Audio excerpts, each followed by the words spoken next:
ஆண்டவருடைய நாமம் தொடர்ந்து மேம்படுத்துவதாக. தேவன் பேசுகிறார். கர்த்தருடைய வார்த்தையின் மூலமாகவும் ஆவியானவர் மூலமாகவும் பேசுகிறார் என்று நாம் சிந்தித்துக் கொண்டு வருகிறோம். எபிரேயர் 1ஆம் அதிகாரம் 1 முதல் சில வசனங்கள் யாராவது சத்தமாக வாசிக்க. வகை வகையாகவும் தீர்க்கதரிசிகள் மூலமாய் பிதாக்களுக்கு திருவுளம் பற்றின தேவன் இந்த கடைசி நாட்களில் குமாரன் மூலமாய் நமக்கு திருவுளம் பற்றினார். இவரை சர்வத்துக்கும் சுதந்திரவாளியாக நியமித்தார். இவரை கொண்டு உலகங்களையும் உண்டாக்கினார். இவர் அவருடைய மகிமையின் பிரகாசமும் அவருடைய தன்மையின் சொரூபமாய் இருந்து சர்வத்தையும் தம்முடைய வல்லமையுள்ள வசனத்தினாலே தாங்குகிறவராய் தம்மாலே தாமே நம்முடைய பாவங்களை நீக்கும் சுத்திகரிப்பை உண்டு பண்ணி உன்னதத்தில் உள்ள மகத்துவமானவருடைய வலது பாரிசத்திலே உட்கார்ந்தார். தேவன் பேசுகிறார் என்று நான் உங்களுக்கு ஞாபகப்படுத்திக் கொண்டிருக்கிறேன். உங்களுக்கு ரொம்ப ரொம்ப ரொம்ப ஃபாஸ்டா போறோம். இல்ல நீங்க சொல்றோம் என்ன பிரதர், நான் ஃபாஸ்டா போறேன். இல்ல சரியா சரியா இருக்கா? அப்போ தேவன் நம்மோடு கூட பேசிக் கொண்டிருக்கிறார் அப்படிங்கும்போது இந்த இந்த பகுதி ரொம்ப முக்கியமானது. எபிரேயருக்கு எழுதின நிருபம் வந்து யார் எழுதினது? ஓங்கி அடிக்காங்க, ஓங்கி அடிச்சுட்டாங்க பவுல். சரி, இவ்வளோ பவுலா இருக்கலாம், பவுல் எழுதுறதுக்கு தான் நிறைய வாய்ப்புகள் இருக்கு, அப்படிலாம் இருக்கும். ஆனா நான் என்ன நினைக்கிறேன் அப்படின்னா, இந்த எபிரேயருக்கு எழுதின நிருபம் ஆவியானவர் நேரடியாக நம்மோடு பேசுகிற ஒரு நிருபம் அப்படின்னு நினைச்சுக்கோங்க. மற்றதெல்லாம் ஒருவேளை கொஞ்சம் கொஞ்சம் இப்போ பவுல்னோடனே இப்போ பவுலுக்கு கிரெடிட் போகலாம் அப்படின்னு நீங்க நினைக்கலாம். ஆனா இந்த நிருபம் வந்து ஆவியானவரே பேசுறாரு நம்மகிட்ட. இன்னைக்கு அதை நம்ம கொஞ்சம் நல்லா பார்க்கலாம். பூர்வ காலங்களில் வசிக்க பூர்வ காலங்களில் பங்கு பங்காகவும் வகை வகையாகவும் பிதாக்களுக்கு தீர்க்கதரிசிகள் மூலமாய் திருவுளம் பற்றின தேவன் திருவுளம் தம்முடைய வார்த்தையை நம்மோடு கூட பேசுகிறார். திருவுளம் பற்றின தேவன் இந்த கடைசி காலங்களில் குமாரனே நேரடியாக நம்மோடு கூட பேசுகிறார் அப்படின்னு நீங்க நினைச்சுக்கோங்க. சரியா? அப்படின்னு நீங்க நினைச்சுக்கோங்க. இப்போ ஒரு சின்ன ஒரு இது உங்களுக்கு ஞாபகம். இது வந்து எபிரேயருக்கு எழுதின நிருபம் வந்து ஒரு ஆச்சரியமான ஒரு நிருபம். இதை வந்து ஒரு மினி பைபிள் அப்படின்னு நீங்க நினைச்சுக்கோங்க. இது மட்டுமே இருந்தாலே நமக்கு அது போதுமான அளவுக்கு அதுல நிறைய விஷயங்கள் இருக்கிறத நீங்க பார்க்கலாம். சரியா? நான் உங்களுக்கு சொல்ற மாதிரி சொல்றேன், புரியுமா சொல்றேன். நீங்களும் நான் கேட்கிற கேள்விக்கு நீங்க உடனே பதில் சொல்லுங்க. எத்தனை சுவிசேஷம் இருக்கு? 4 சுவிசேஷம். இதெல்லாம் மத்தேயு, மார்க்கு, லூக்கா, யோவான். மத்தேயு சுவிசேஷம் இயேசு கிறிஸ்துவை ஒரே கிறிஸ்து ஒண்ணுதானே, இயேசு கிறிஸ்து ஒண்ணுதான். இயேசு கிறிஸ்துவை நேர பார்த்து 4 நிலைகளில் சுவிசேஷம் எழுதப்பட்டது. மத்தேயு இயேசு கிறிஸ்துவை எதா சொல்றாரு? ராஜாவாக சொல்றாரு. எல்லாம் சத்தமா சொல்லுங்க, ராஜாவாக சொல்றாரு. அதுக்கு என்ன எவிடன்ஸ் இருக்கு? யூதருக்கு, வெரி குட், யூதருக்கு ராஜாவாக பிறந்திருக்கிறவர் எங்கே? சரி, ஒரு எவிடன்ஸ். இன்னொரு எவிடன்ஸ் சொல்லுங்க. ஜீனியாலஜி, வம்ச வரலாறு இருக்கு. ராஜாக்களுடைய வம்ச வரலாறு 14 ராஜாக்களுடைய வம்ச வரலாறு. ஆபிரகாம், ஈசாக்கு, அப்படி வரிசையா பாத்தீங்கன்னா இது எங்க போகுது? ராஜாக்களுடைய வம்ச வரலாறு எழுதப்படும். ஷூர் தானே? இதுல ஒன்றும் இஷ்யூ இல்ல. சரி, இப்போ மத்தேயு எழுதின சுவிசேஷம் வந்து ராஜாவை உலகுக்கு அறிமுகப்படுத்துறாங்க. அதுல வந்து ஜீனியாலஜி இருக்கு. ரைட். சரி, ரெண்டாவது மார்க் எழுதின சுவிசேஷம். மார்க் எழுதின சுவிசேஷம் இயேசு கிறிஸ்துவை எதா சொல்றாரு? சொல்லுங்க, சும்மா சொல்லுங்க. என்ன சொல்லுங்க பிரதர், சொல்லுங்க. மார்க் எழுதின இவர் ராஜான்னு சொல்றாரு. ஊழியம், அடிமை. மார்க் எழுதின சுவிசேஷத்துல வம்ச வரலாறு இருக்கா பிரதர்? சொல்லுங்க, சத்தமா சொல்லுங்க. இல்ல. ஏன் இல்ல? ஏன் இல்ல? சொல்லுங்க. அடிமைக்கு தேவை. அடிமைக்கு ஒரு வம்சம் வரலாறு தேவையில்லை. எப்படி ஆரம்பிக்க பாருங்க, மார்க் 1:1, தேவனுடைய குமாரனாகிய இயேசு கிறிஸ்துவினுடைய சுவிசேஷத்தின் ஆரம்பம். டைரக்ட். ஒரு அடிமைக்கு எதுவும் தேவையில்லை, அவனுக்கு அட்ரஸும் தேவையில்லை, அவருக்கு எந்த இதுவும் தெரியல. மனுஷனை மீட்கும் பொருளாக அவர் வந்தார். சோ மார்க் எழுதின சுவிசேஷத்துல ஜீனியாலஜி இல்ல. Right, okay. மூணாவது எது? லூக்கா. லூக்கா எழுதின சுவிசேஷம் இயேசு கிறிஸ்துவை எப்படி வர்ணிக்கிறாரு சொல்லுங்க பிரதர். லூக்கா எழுதின சுவிசேஷம் மத்தேயு இயேசுவை ராஜாவாக, மார்க் இயேசுவை அடிமையாக. லூக்கா எழுதின சுவிசேஷம் எப்படி சொல்றாரு? பியூர் மேன், 100% மனுஷகுமாரன். மனுஷகுமாரன் ஊழியம் கொள்ளும்படி வராமல் ஊழியம் செய்யவும் அநேகரை மீட்கும் பொருளாக தம்முடைய ஜீவனை கொடுக்கவும் வந்தார். இப்போ மனுஷனுக்கு ஜீனியாலஜி இருக்கா? இருக்கா? என்னாச்சு? இருக்கு. Very good. எங்க இருக்கு? அது நேரம் எங்க போகுது? அது நேரம் எங்க போகுது சொல்லுங்க. இளம் பிள்ளைகள் நிறைய இருக்காங்க. அது எங்க போகுது? நேர பாருங்க. லூக்கா 3ஆம் அதிகாரம், அப்படியே வரிசை எங்க இருந்து வாசிங்க. லூக்கா 3ஆம் அதிகாரம் 37 வாசிங்க. லாமேக்கு மெத்துசலாவின் குமாரன், மெத்துசலா ஏனோக்கின் குமாரன், ஏனோக் யாரேலின் குமாரன், யாரே மகலேலின் குமாரன், மகலேல் கேனானின் குமாரன், கேனான் ஏனோசின் குமாரன், ஏனோஸ் சேத்தின் குமாரன், சேத் ஆதாமின் குமாரன், ஆதாம் எங்க போறான்? இப்ப 2ஆம் ஆதாமாகிய கர்த்தராகிய இயேசு கிறிஸ்துவை லூக்கா அறிமுகம் செய்யும். இந்த ஜீனியாலஜி அப்படியே மாறுது பாருங்க. நீங்க ராஜா மத்தேயு எடுங்க, ஒன்று சொன்னாலும் உங்களுக்கு புரியலாம் கூட. மத்தேயு 1ஆம் அதிகாரத்துல 17ஆம் வசனம் பாருங்க.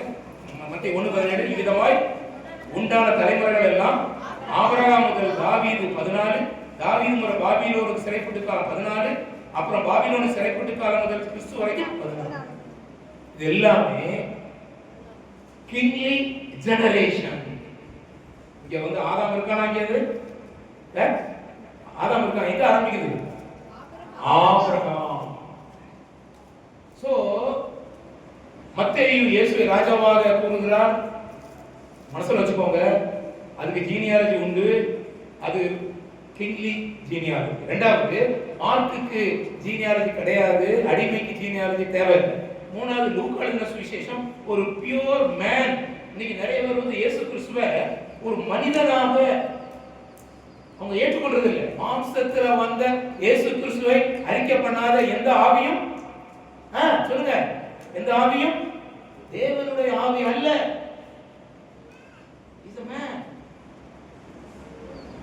ரொம்ப முக்கியமா நீங்க அறிந்து கொள்ள வேண்டிய ஒரு விஷயம். கேரளாவில் ஒரு டிராக்ட் போட்டாங்க, நம் மத்தியில் வாழ்ந்த அவர், the man who lived among us. முக்கியமான ஒரு டிராக்ட். நிறைய பேர் அதை வாசித்தாங்க. நம் மத்தியில் வாழ்ந்தார், நம் மத்தியில் ஜீவித்தார், உங்களை போல என்னை போல பாடுள்ள மனுஷனாக இருந்தார். 100% is a man. அதை நம்ம விசுவாசிக்கணும். அப்போ லூக்கா எழுதும் பொழுது அதனால எங்க போறாரு அப்படியே சொல்லி ஏனோ சேத் அப்படியே போய் ஆதாம் தேவனாக இருந்தார். Historical Jesus. அவர் வந்து இந்த பூமியிலே வந்த பொழுது அவர் முழுமையாக ஒரு மனிதனாக உலகத்தில் வந்தார். நான் வந்து இந்த யோர்தான் நதிக்கு இந்த பக்கம் இருந்தேன். யோர்தான் நதியில உலகத்தில் உள்ள மிக முக்கியமான ஒரு நதி. அந்த நதி எப்படி இருக்கும் அப்படின்னா, எர்மோன் மலையில இருந்து, எர்மோன் மலையும், அதாவது வேர்ல்டுல நிறைய விஷயங்கள் இருக்கு. உலகம் முழுவதும் நீங்க பாத்தீங்கன்னா 5 கண்டங்கள்ல என்னெல்லாமோ விஷயங்கள் இருக்கு. ஆனால் நீங்க அறிந்து கொள்ள வேண்டிய சென்ட்ரல், அதாவது வேதத்தினுடைய அல்லது தெய்வத்தினுடைய முழு கண்ணோட்டமும் எங்க இருக்கு அப்படின்னா, எர்மோன் மலையில வந்து தண்ணி உருவாகி அப்படியே வந்து கீழே இறங்கி அப்படியே யோர்தான் நதி அப்படியே வந்து, யோர்தான் நதி சமவெளி முழுவதுமாக இந்த யோர்தான் நதி எல்லா இடங்களையும் அது முழுவதுமாக நனைத்து அதை ஃபர்டைல் ஆக்கிட்டு என்ன செய்யுது அப்படின்னா அங்க வந்து பக்கத்துல கெனசரேத்து கடல் அப்படின்னு, திபேரியா கடல், கெனசரேத்து, இதெல்லாம் கடலா? கடல் கிடையாது, இதெல்லாம் கடல் கிடையாது, இதெல்லாம் தண்ணி. அதில் நாங்கள் போட்லலாம் போவோம். போட்ல அங்கே வந்து எப்படின்னா இங்கே மாதிரி தான் அந்த கேரளாவில் மாதிரி அங்கே போட்டு விடுவாங்க. அங்கே கிட்டார் இருக்கும், நிறைய கிட்டார் வச்சுருப்பாங்க, பாட்டு பாடலாம். அந்த மாதிரிலாம் அங்கே ஒரு அது ஒரு திபேரியா கடல், அது வந்து ஒரு அருமையான ஒரு இடம். அப்போ அந்த திபேரியா கடலில் உள்ள தண்ணியெல்லாம் முடிஞ்சு அப்படியே அந்த யோர்தான் நதி வற்றி கொஞ்சம் வற்றி வற்றி போய் கடைசியில் எங்கே போகுது அப்படின்னா உப்பு கடல், டெட் சி. இந்த உப்பு கடலில் நம்ம என்ன செய்யலாம்? மிதக்கலாம். நம்ம போய் உள்ள போய் உள்ள விழுந்தா மணி நேரம் மேலே வரும். நீங்க பார்த்தீங்கன்னா நியூஸ் பேப்பர்லாம் உட்காந்து வாசிச்சுட்டு இருப்பாங்க.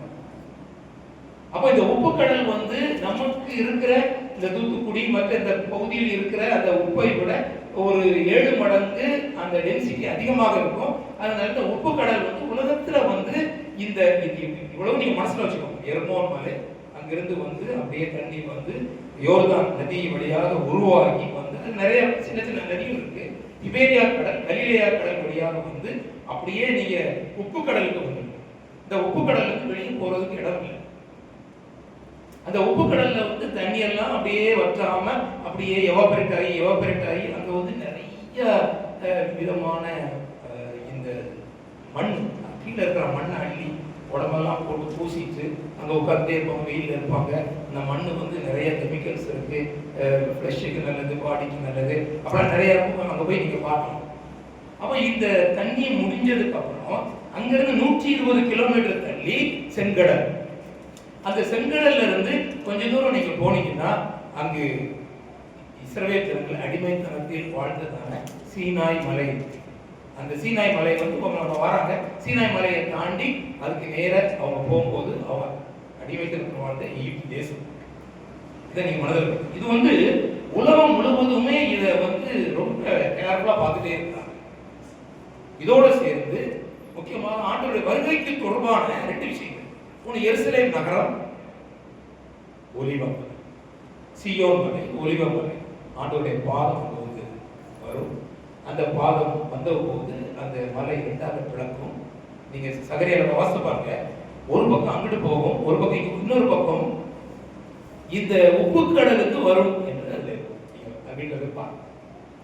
ஆக இந்த ஹிஸ்டாரிக்கல், இந்த உலகம் முழுவதுமே இந்த இடத்தை தான் மையமாக வைத்து எல்லாமே காரியங்கள் நடந்து கொண்டிருக்கு.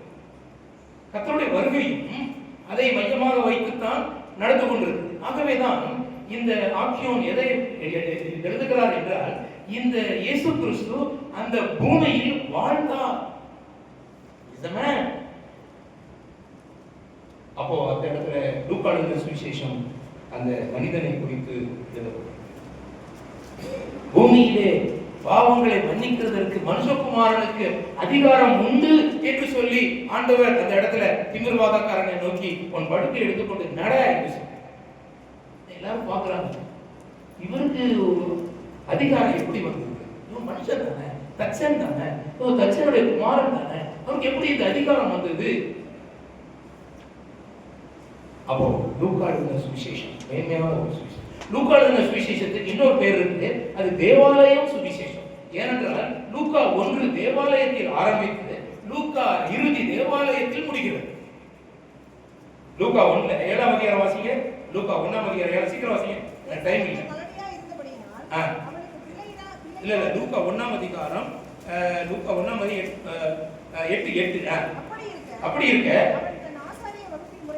ஆசாரிய வகுப்பின் முறைப்படி தேவ சந்நிதியில் ஆசாரிய ஊழியம் செய்த காலத்தில் ஊழிய முறைமையின்படி தேவாலயத்துக்குள் பிரவேசம்.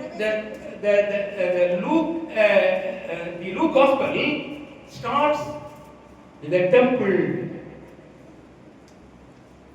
அதே கடைசி வசனம் பாருங்க, லூக்கா கடைசி வசனங்க, நாடோறும் தேவாலயத்தில் தேவனை புகழ்ந்து துதித்துக் கொண்டிருந்தார். ஆமென். The Luke Gospel ends with a temple. தேவாலயம் எத்தனை? தேவாலயம் 1. தேவாலயம் இப்ப இருக்கா? தேவாலயம் இருக்கா? இல்ல. ஜெபாலயம் எத்தனை? ஜெபாலயங்கள் உலகம் முழுவதும் இருக்கு. 12 யூதர்கள் கூடினார்கள். ஆனால் இங்க நான் பார்க்கும்போது உண்மையிலே நிறைய சகோதரர்கள் இருக்காங்க. எனக்கு ரொம்ப சந்தோஷம். 12 சகோதரர்கள் இருந்தால் ஒரு ஜெபாலயம் அமைக்கலாம், சினகாக். அப்போ இங்க எங்கெல்லாம் பிரதர் இருக்கு? இந்த ஜெபாலயம் எங்க இருக்கு? இந்த பக்கத்துல, இந்த பக்கத்துல எர்ணாகுளத்துல இருக்கு. சரியா? இந்த பக்கத்துல ஆதியில நிறைய யூதர்கள் இருந்தாங்க, எர்ணாகுளத்துல இருக்கு. அங்க வந்து கோவால இருக்கு. சரியா? இன்னும் அங்க போனீங்கன்னா டெல்லியில இருக்கு. 3 இடங்கள்ல ஜெபாலயங்கள். ஆண்டவர் அடிக்கடி ஜெபாலயத்துக்கு போவார். தேவாலயம் ஒன்றுதான், டெம்பிள் ஒன்றுதான். ஜெபாலயம் ஏன் டெம்பிள் இப்போ இல்ல? சிஸ்டர் சொல்லுங்க, ஏன் இப்போ டெம்பிள் இல்ல? தேவாலயம் ஏன் இல்ல? யாராவது சொல்லுங்க, அதுக்கு ஒரு பிரைஸ் கொடுக்கணும். சரி, யாரு? ஈதுராயன் இல்ல. இப்போ ஏன் இல்ல? நீங்களே யார் சொன்னா? நீங்களே நீங்க தான் யுவர் தான், நீங்க தான் ஆண்டவர் உங்களை வாசிப்பாங்க. அதனாலதான் டெம்பிள் இல்லை. சபை எடுத்துக்கொள்ளப்பட்ட பின்பு தேவாலயம் கட்டப்படும். சபை வந்து ரொம்ப ஆச்சரியமானது, நினைக்கிற மாதிரி இல்லை. வேதம் 3 விஷயங்களை தெளிவா போடுது. நேற்றைக்கு போடுறது வேதம் 3 விஷயங்களை தெளிவா சொல்லுது. 1, தேவனுடைய ராஜ்யம். 2வது தேவனுடைய சபை. 3வது தேவனுடைய குடும்பம். சரியா? Kingdom, the church, the family. 3 ரொம்ப முக்கியம். வேதம் முழுவதும் இதை உங்களுக்கு சொல்லிட்டே இருக்கும். தேவனுடைய ராஜ்யத்துக்கு அடுத்தவர்களை பேசினார்கள். இந்த தேவாலயம் என்ற சுவிசேஷம், லூக்கா எழுதின சுவிசேஷம் கடைசியில் நீங்க பார்க்கும்போது நீங்க என்ன பண்ணுங்க, லூக்கா எழுதின சுவிசேஷம் 4ஆம் அதிகாரத்துல இயேசு கிறிஸ்து வழக்கம் போல வரார். லூக்கா 4, அவர் மனிதர் தானே, நான் சொல்றேன்ல, அவர் இஸ் a man. அப்போ லூக்கா 4:16 தாம் வளர்ந்த ஊராகிய நாசரேத்துக்கு அவர் வரார். நாசரேத்துல தேவாலயம் கிடையாது, நாசரேத்துல ஜெபாலயம். என்ன அப்படியே வாசிக்க சொல்லுங்க. தாம் வளர்ந்த ஊராகிய நாசரேத்துக்கு அவர் வந்து நம்முடைய வழக்கத்தின்படியே ஓய்வு நாள வாராரு, ஜெபாலயத்துல பிரவேசிக்காரு, வாசிக்க எழுந்திருக்கிறார். உடனே அங்க உள்ளவங்க போய் ஒரு ஏசாயா தீர்க்கதரிசி புத்தகத்தை கொடுக்காங்க. யார் இருக்காங்க? ஜெபாலயம். நீங்க ஜெபாலயத்துல வந்து நான் ஒரு ஜெபாலயத்துக்கு போயிருக்கேன். அதாவது அது எங்க இருக்குன்னா, பேதுருவனுடைய மாமி வந்து கடற்கரையோரம் தானே இருக்காங்க. பேதுருவனுடைய மாமியுடைய வீடு இருக்கு, அது பக்கத்துல எதிர்த்தாப்புல ஒரு தேவாலயம், ஒரு ஜெபாலயம். அந்த ஜெபாலயம் இடிந்து இருக்கிறது. இதே மாதிரி தான் ஜெபாலயம் கிட்டத்தட்ட இந்த மாதிரி டைப்ல இருக்கும். அதே மாதிரி மகா பரிசுத்த ஸ்தலம், பரிசுத்த ஸ்தலம், பிரகாரம் அப்படி. இப்போ நீங்க வந்து நான் ஏன் உங்களுக்கு நம்ம எல்லாம் ஆலயம் ஏன் சொன்னேன்? இப்போ ஆசரிப்பு கூடாரத்தின் அமைப்பு எப்படி இருக்கு சொல்லுங்க பிரதர். மகா பரிசுத்த ஸ்தலம், பரிசுத்த ஸ்தலம், பிரகாரம். இது என்னது? ஆசரிப்பு. தேவாலயம் எப்படி இருக்கு? மகா பரிசுத்த ஸ்தலம், பரிசுத்த ஸ்தலம், பிரகாரம். இது நம்ம ஜெபாலயம் சொல்லிட்டா, சரி, தேவாலயம் சொல்லிட்டேன். சரி, இப்போ நம்முடைய வாழ்க்கையில வந்து ஜெபாலயமும் அப்படிதான். ஜெபாலயத்துல ஒரு எக்ஸ்ட்ரா ஒரு இது இருப்பாங்க. மத்தேயு 23ஆம் அதிகாரம், மத்தேயு 23ஆம் அதிகாரம் ஜெபாலயத்துல ஒரு முக்கியமான ஒரு விஷயம் இருக்கு. நான் பார்த்துட்டு அவங்கள்ட்ட கேட்டேன், என்ன அப்படின்னு கேட்டு அவன் சொல்றாங்க பாருங்க. மத்தேயு 23:1-2 வாசிங்க.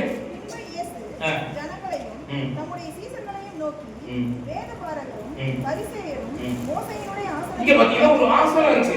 அங்க ஒரு மோசேயுடைய ஆசனம், அது வந்து எதுல செஞ்சிருக்குன்னா கல்லுல செஞ்சிருக்காங்க. யாரும் நோட் பண்ணல.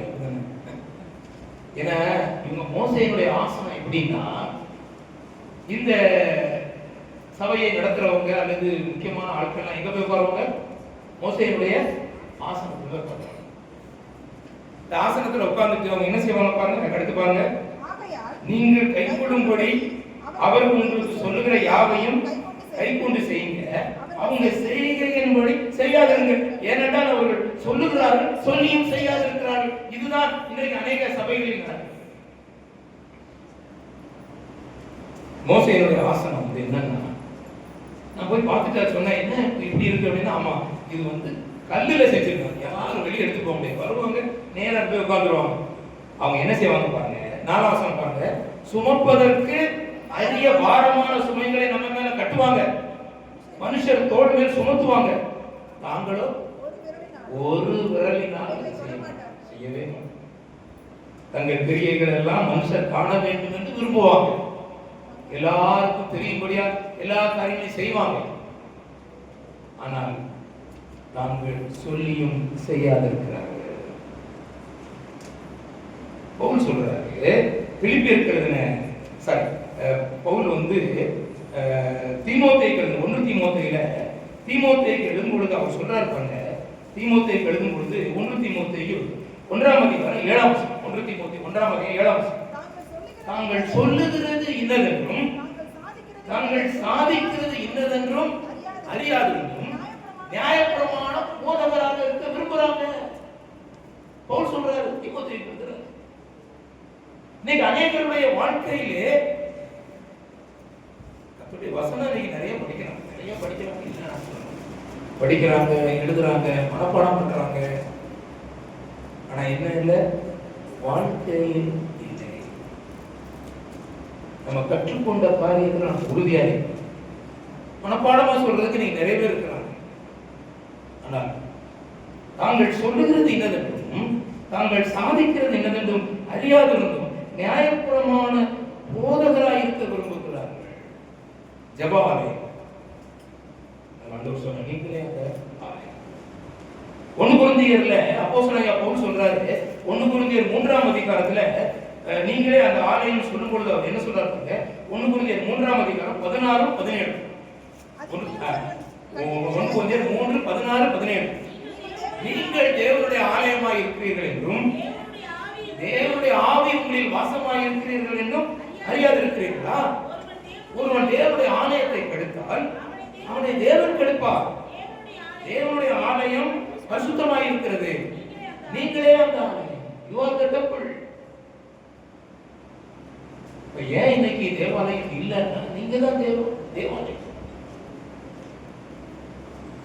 இல்லைன்னா இப்போ நீங்க நல்லா பாருங்க, கர்த்தருடைய பிள்ளைகளாகிய நீங்களும் நானும் கர்த்தருடைய ரெப்ரசன்டேட்டிவா இருக்கும். கர்த்தருடைய பிரதிநிதிகளாக இந்த இடத்துல நம்ம இருக்கிறோம். இந்த மவுண்ட் சியோன்ல அல்லது முரம்புல அல்லது ராஜபாளையத்தில் அல்லது செங்கட்டியாபுரத்துல அல்லது சோழாபுரத்துல எங்க இருந்தாலும் சரி, இவர்கள் தேவனுடைய ரெப்ரசன்டேட்டிவ். பூர்வ காலங்களில் பங்கு பங்காகவும் வகை வகையாகவும் பிதாக்களுக்கு திருமணம் பற்றின தேவன் இந்த கடைசி காலங்களில் குமாரன் மூலமாக உங்கள் வழியாக திருமணம் பற்றுகிறார். நீங்கள் தான் உங்களுடைய வாழ்க்கை மூலமாக கர்த்தரை வெளிப்படுத்த வேண்டும். எனக்கு ரொம்ப பிடிச்சமான ஒரு யோவான் வசனம். தேவனால் அனுப்பப்பட்ட மனுஷன், தேவனால் அனுப்பப்பட்ட ஒரு மனுஷன் இருந்தான். அவன் பேர் யோவான். உங்க பேர் என்ன? தேவனால் அனுப்பப்பட்ட மனுஷி ஒருத்தி இருந்தான். அவன் பெயர் அவங்க சொல்லிக்கலாம். தேவனால் அனுப்பப்பட்ட ஒரு மனுஷன் இருந்தான். உங்க பேரை சொல்லுங்க. உங்களை கொண்டு தேவன் என்ன செய்ய விரும்புகிறாரோ அதை செய்வதற்காகத்தான் உங்களை தேவன் அனுப்பி இருக்கிறார். You are sent in the present. அதாவது தேவனுக்கு பிரதிநிதியாக உங்களை தெரிஞ்சுக்கிறாங்க. தேவனால் அனுப்பப்பட்ட ஒரு மனுஷன் இருந்தான். அவன் பேர் யோவான். நாட்களில் அதிகமாக நாம் சிந்திக்கிறோம். என்னை ஏன் இந்த உலகத்துக்கு அனுப்பினார், அல்லது என்னை ஏன் இந்த சபைக்கு அனுப்பினார், அல்லது ஏன் என்னை தெரிந்து கொண்டார்? யோவான் சொல்றாரு, அவர் பெருகவும்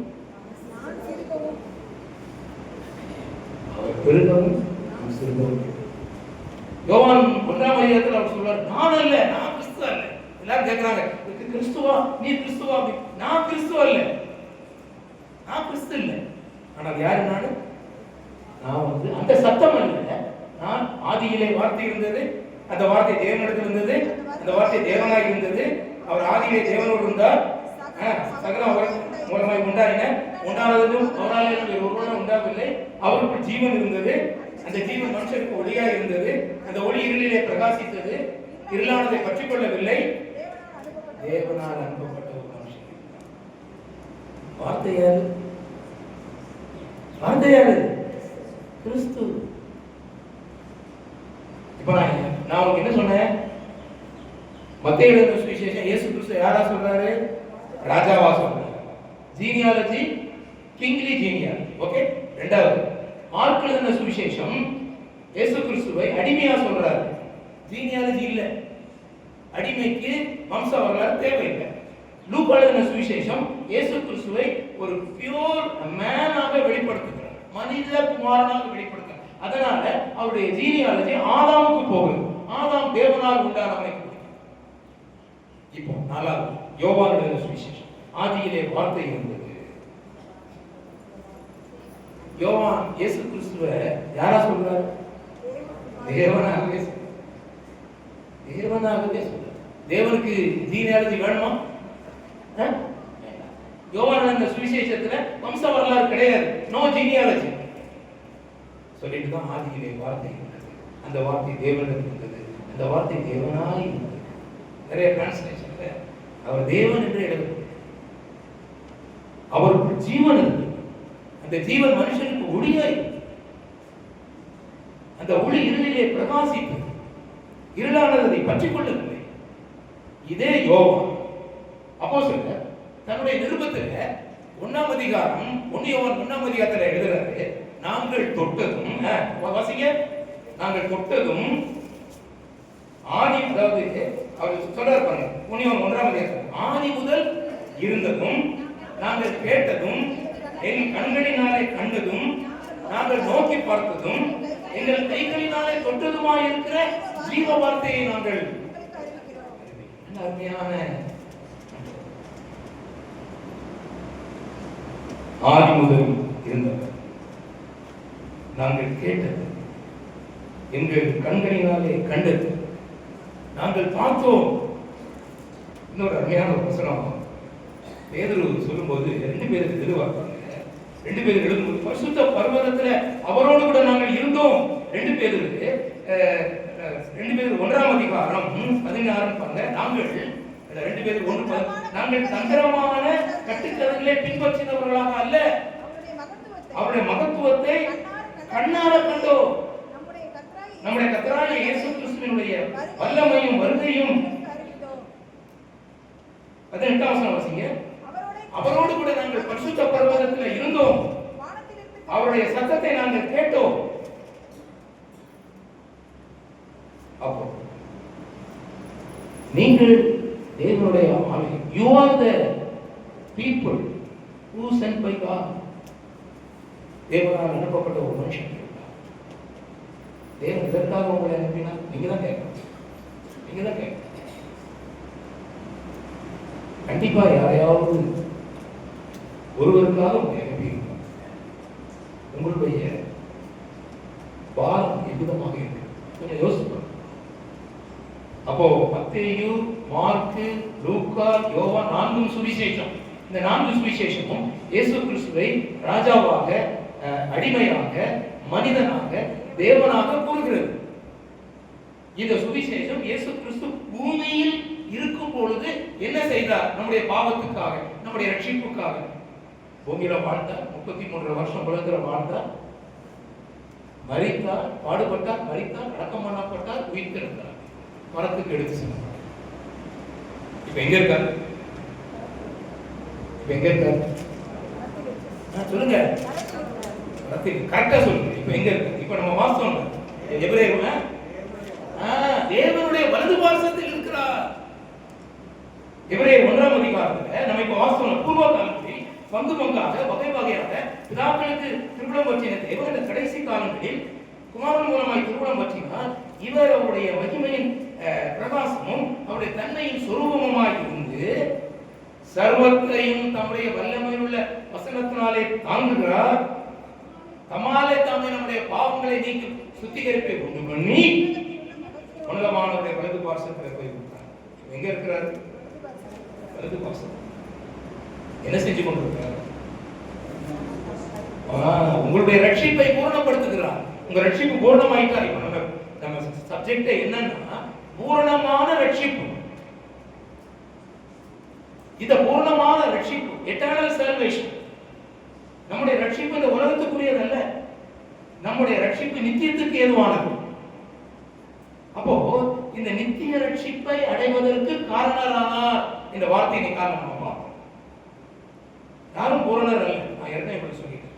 நம்ம யாரும் பூரணர் இல்லை.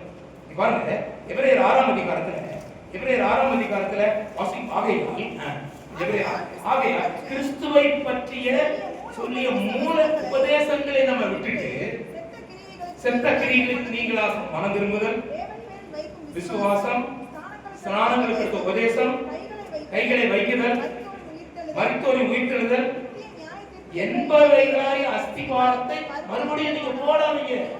இதெல்லாம் ஆல்ரெடி தேவன் எல்லாவற்றையும் நமக்காக செய்து வைத்தார். இப்ப எங்க போனோம்? பூரணராகும்படி கடந்து போவோம். Let us go to perfection. அதான் எபிரேயர்கள் நிறுவம் 5வது சுவிசேஷம். இந்த 4 சுவிசேஷமும் இந்த மத்தேயு இயேசு கிறிஸ்துவை ராஜாவாக, மார்க் அடிமையாக, லூக்கா மனிதனாக, யோவான் தேவனாக சொல்லும் பொழுது இந்த எபிரேய ஆக்கியோன் நமக்கு யாருன்னு தெரியல. நான் உங்களுக்கு ஏற்கனவே சொன்னேன். இது ஆவியானவர் நேரடியாக சொல்லப்பட்ட ஒரு வார்த்தையாக இந்த இடத்துல எழுதப்பட்டிருக்கிறது. இவர் இயேசு கிறிஸ்துவை மகா பிரதான ஆசாரியராக இந்த ரட்சிப்பு இன்னும் முடியல. இந்த ரட்சிப்பு நீங்க ரட்சிக்கப்படும். உங்களுக்கு நித்திய ரட்சிப்பு தான். அந்த ரட்சிப்பு பூரணமாயிட்டா அப்படின்னு கேட்டா யாரும் பூரணமாகல. நிறைய பேருடைய வாழ்க்கையில வீழ்தல், நிறைய பேருடைய வாழ்க்கையில தேவனுக்கு பிரியமில்லாத அநேக காரியங்கள் இருக்கு. நான் ஏற்கனவே உங்க காலம் சொன்னது போல கிறிஸ்து உங்களிடத்துல உருவாக வேண்டும். உருவாகுதல் என்பது அவருடைய சாயலாக மாற வேண்டும். அது வரைக்கும் தேவன் இப்பொழுது எங்க இருக்கிறார்? இப்ப நீங்க கேட்கலாம், இயேசு கிறிஸ்து மரித்தார், அடக்கம் பண்ணப்பட்டார், உயிர்த்தெழுந்தார், என்னுடைய பாவங்களுக்காக எல்லாவற்றையும் செய்து முடித்தார். ஓவரா முடிந்ததும் எங்க இருக்காரு? வலது பாரிசத்தில் என்ன செஞ்சுட்டு இருக்காரு? அதுதான் எபிரேயர். நான் ரட்சிக்கப்பட்டேன், 17வது ரட்சிக்கப்பட்டேன். இன்னைக்கு வரைக்கும் என்னுடைய வாழ்க்கையில் நிறைய ஏற்றத்தாழ்வுகள். ஆனால் ஆண்டவர் என்னோடு கூட இருக்கிறார். என்னுடைய போக்கஸ் அவருடைய சாயலாக மாறும். அவருடைய குமாரன் அநேக சகோதரர்களுக்குள்ளே முதற்பெயரானவராக இருக்கும்போது தேவன் யாரை முன்னறிந்தாரோ அவரை முன்குறித்து அழைத்து நீதிமான்களாக்கி மகிமைப்படுத்தியும் இருக்கிறார். தேவன் தெரிந்து கொண்டவர்கள் மேல் யாரும் குற்றம் சாட்ட முடியாது. ஏன்னா தேவனே அவர்களுக்காக மரித்தார். வாசிங்க, நமக்காக பரிந்து பேசுகிறவரும் அவர் தான். இப்ப சகோதரர் சொன்னது போல இப்ப அவர் எங்கிருந்து எனக்காக பரிந்து பேசிக் கொண்டிருக்கிறார்? வலது பார்சத்தில் இருக்கிறார். பாருங்க, தேவன் தெரிந்து கொண்டவர்கள் மேல் குற்றம் சாட்டுகிறவன் யார்? ஒரு பிரதர் இன்னொரு பிரதரை பார்த்து நம்ம குற்றம் சாட்ட முடியாது. ஒரு சிஸ்டர் இன்னொரு சிஸ்டர் பார்த்து குற்றம் சாட்ட முடியாது. நீங்கள் உங்களுடைய வாழ்க்கைக்கு நீங்கள் தான் பொறுப்பு. கர்த்தருடைய வசனம் உங்களுக்கு தினமும் போதிக்கணும்னு அவசியம் இல்லை. வேதம் அப்படிதான் சொல்லுது. கர்த்தர் உங்களோடு கூட இருக்கிறார், உங்களுக்கு போதிக்க வேண்டுவது இல்லை. ஏன்னா இந்த வார்த்தை எங்க இருக்கு? வார்த்தை எங்க இருக்கு? சிஸ்டர் எங்க இருக்கு? கர்த்தருடைய வார்த்தை எங்க இருக்கு? உங்களுடைய வாழ்க்கையில கர்த்தருடைய வார்த்தை எங்க இருக்கு? உங்க இருதயத்தில் எழுதப்பட்டிருக்கு. உங்க இருதயத்தில் எழுதப்பட்டிருக்கு. நான் போய் நாங்க என்ன சொல்ல முடியும்? உங்களுக்கு உங்க இருதயத்தில் எழுதப்பட்டிருக்கிறது. யாரும் உங்களுக்கு சொல்ல வேண்டியது. பாருங்க, எபிரேயர் எழுதின நிருபத்துல அவர் சொல்லும் பொழுது சொல்றாரு பாருங்க, கர்த்தருடைய வார்த்தை உங்களுடைய இருதயத்தில் எழுதப்பட்டிருக்கிறது. அதை யாருமே உங்களுக்கு சொல்லணும் அவசியம் இல்லை. பாருங்க, எபிரேயர் 10ஆம் அதிகாரம், எபிரேயர் 10ஆம் அதிகாரம், எபிரேயர் 10ஆம் அதிகாரம் 16ஆம் வசனம். அந்த நாட்களுக்கு பின்பு நான் அவர்களோட பண்ண உடன்படிக்கையாவது, நான் என்னுடைய பிரமாணங்களை அவர்களுடைய இருதயங்களில் வைத்து அவைகளை அவர்களுடைய மனதில் எழுதுவேன். அவருடைய மனதில் எழுதுவேன். அப்போ கர்த்தருடைய பிள்ளைகளுடைய வாழ்க்கையிலே கர்த்தர் உங்களோடு கூட தொடர்ந்து பேசிக் கொண்டிருக்கிறார். எபிரேயர் 8ஆம் அதிகாரம் 10-11 வசனம். எபிரேயர் 8:10-11. பின்பு இஸ்ரவேல் குடும்பத்தாரை பண்ணும் உடன்படிக்கையாவது, என்னுடைய பிரமாணங்களை அதை மனதில் வைத்து இருதயங்களில் எழுதுவேன். நான் அவர்கள் தேவனாய் இருப்பேன், அவர்கள் என் ஜனமாய் இருப்பார்கள். அப்பொழுது சிறியவன் முதல் பெரியவன் வரைக்கும் என்னை அறிவார்கள். ஆகையால் கர்த்தரை அறிந்து கொள் என்று ஒருவன் தன் அயலானுக்கும் ஒருவன் தன் சகோதரனுக்கும் போதிக்க வேண்டும். கர்த்தர் உங்களோடு கூட பேசினாங்க. சொன்னாங்க இந்த நிருபம், எபிரேயர் நிருபம், தேவன் உங்களோடு கூட பேசுகிறார். பூர்வ காலங்களில் பங்கு பங்காக வகை வகையாக திருவுளம் பற்றின தேவன் இந்த கடைசி காலங்களில் உங்களோடு கூட பேசுகிறார். நான் காலையில் நான் உங்களுக்கு சொன்னேன், அநேகருடைய வாழ்க்கையில ஆண்டவர் பேசுகிறார். அநேகருடைய வாழ்க்கையில ஆண்டவர் பேசுகிறதை நிறுத்தி விடுகிறார். நம்முடைய வாழ்க்கையிலே கர்த்தருடைய வார்த்தைக்கு நாம் செவி கொடுக்க வேண்டியவர்களாக, நம்ம கர்த்தருடைய வார்த்தையை தேடி அலைய வேண்டியதில்லை. கர்த்தருடைய வார்த்தை அங்க இருக்கு அப்படின்னு சொல்லி நம்ம தூரமாய் போய் அதை கொண்டு வருகிறதும் அல்ல. உபாகமத்தில் இருக்கு. கர்த்தருடைய வார்த்தை உயரத்தில் இருக்குன்னு சொல்லி அதை மலைகள் வழியாக மேலே போய் அங்க போய் கர்த்தருடைய வார்த்தை எடுத்துக்கொண்டு வருகிற விஷயமும் அல்ல. கர்த்தர் நம்மோடு கூட இருக்கு. நான் அடிக்கடி சொன்னேன், எங்க சபையில நிறைய பேர் எங்கேயாவது ஒரு கூட்டம் நடக்கும், ஒரு வேலை பிடிப்பாங்க, அங்க போவாங்க. லட்சக்கணக்கான பேர் அங்க வராங்க. என்ன பிரயோஜனம் எனக்கு தெரியல. சபை தேவனுடைய, சபையிலே போதனைகள் அவசியம். சபையிலே கர்த்தருடைய பிரசனம் இருக்கிறது. சபையிலே கர்த்தருடைய வார்த்தை சொல்லப்பட வேண்டும். கர்த்தர் சபையிலே வீற்றிருக்கிறார். ஒவ்வொரு குடும்பத்துக்கும் ஒவ்வொரு தனிநபருக்கும் தேவையான சகல சக்திகளும் சபையில் கொடுக்கப்பட வேண்டும். நானும் எவ்வளவு சொல்லி சொல்லி பார்ப்பேன், கேட்கவே மாட்டேன். கரெக்டா அந்த வியாழக்கிழமை வரும்போது வேன் பிடிக்கிறாங்க, போறாங்க, வராங்க. நம்முடைய சபைகளுக்கு வருவது குறைந்திருக்கு. என்ன காரணம்? கர்த்தர் நம்மோடு கூட பேசும் பொழுது நாம் நம்முடைய வாழ்க்கையை சீர்தூக்கி பார்க்க வேண்டியவர்களாக. ஆகவேதான் பாருங்க, எபிரேயர்ல நான் உங்களுக்கு சொல்லும் பொழுது கர்த்தர் பேசுகிறார். நான் சொன்னேன்ல, எபிரேயர் 12ஆம் அதிகாரத்துல, எபிரேயர் 12ஆம் அதிகாரத்துல பாருங்க 25ஆம் வசனம். பேசுகிறவருக்கு நீங்கள் செவி கொடுக்க மாட்டோம் என்று விலகாதபடி எச்சரிக்கையா இருங்கள். ஏனெனில் பூமியிலே பேசினவருக்கு செவி கொடுக்க மாட்டோம் என்று விலகினவர்கள் தப்பி போகாமல் இருக்க, பரலோகத்திலிருந்து பேசினவருக்கு எப்படி நம்ம தப்பி போவோம்? கடைசி வாணி எபிரேயர் நிருபத்தில் 5 வாணி நான் சொன்னேன். முதல் வாணி எபிரேயர் 2ஆம் அதிகாரத்துல, இவ்வளவு பெரிதான ரட்சிப்பை குறித்து நாம் கவலையற்றிருப்போமானால் தண்டனைக்கு எப்படி தப்பித்துக் கொள்வோம்? கடைசி வாணி பேசுகிறார். கர்த்தர் பேசுகிறார். கர்த்தர் பேசிக் கொண்டிருக்கிறார். அதெல்லாம் நிறைய தடவை ஆண்டவர் பேசாம நம்ம எதையுமே யாருக்கும் சொல்றது இல்லை. இன்னும் ஆண்டவர் பேசணும், அது என்னுடைய வாழ்க்கையில் அது பிரயோஜனமா இருக்கணும். அப்படின்னா நான் இந்த இந்த இந்த இந்த இந்த புல்பிட் இது கர்த்தருடைய சபையில் இருக்கிறதான இந்த வேதம் அறிவிக்கிற இந்த இடம், இது தேவனுடைய இடம். தேவனுடைய வார்த்தை இந்த இடத்திலிருந்து சொல்லப்படுகிற ஒரு இடம். அது மோசேயின் ஆசனம் அல்ல. மோசேயின் ஆசனத்துல சொல்லுவாங்க, செய்யாதிருப்பார்கள். இங்கே கர்த்தருடைய வார்த்தை சொல்லப்படும் பொழுது இந்த இடத்திலிருந்து யாராக இருந்தாலும் சொல்லும் பொழுது இந்த வார்த்தை சங்கீதத்துல 7 தரம்